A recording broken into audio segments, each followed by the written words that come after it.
Ang Batas Cooper o Cooper Act, kilala rin bilang Philippine Organic Act of 1902, ay pinasa ng Kongreso ng Estados Unidos noong July 1, 1902. Ito ang kauna-unahang organikong batas para sa Pilipinas sa ilalim ng pamahalaang Amerikano.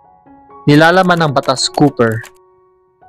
Pagtatatag ng pamahalaan. Itinakda nito ang formal na balangkas ng pamahalaang sibil sa Pilipinas na nasa ilalim pa rin ng Estados Unidos. Kapulungan ng mga kinatawan. Pinangako na bubuo ng isang Philippine Assembly na binubuo ng mga halal na kinatawan ng mga Pilipino. Ito ang unang pagkakataon na nabigyan ng pagkakataon ang mga Pilipino na makilahok sa paggawa ng batas kasama ang mga Amerikano. Karapatang pantao. Isinama sa batas ang ilang probisyon mula sa Bill of Rights ng Amerika tulad ng kalayaan sa pamamahayag at relihiyon, karapatan laban sa di makatarungang pag-aresto, karapatang magkaroon ng due process sa korte. Itinuturing ng mga nationals ng Amerika ang mga Pilipino pero hindi sila ganap na mamamayan o citizens.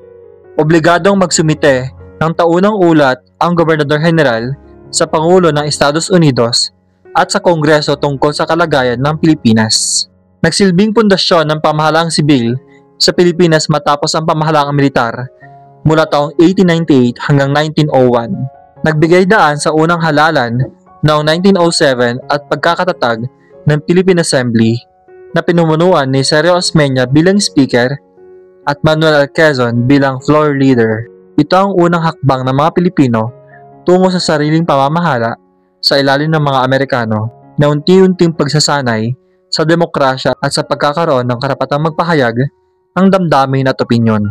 Sa madaling sabi, ang Batas Cooper ay ang unang hakbang ng mga Amerikano para bigyan ng formal na pamahalaang sibil ang Pilipinas. Nagbukas ng pinto sa mga Pilipino na makilahok sa batasan at naglatag ng mga karapatang pantao na naging batayan ng susunod pang mga batas. Maraming salamat po sa panonood. Huwag kalilimutang i-like ang video at mag-subscribe sa ating YouTube channel. Thank you!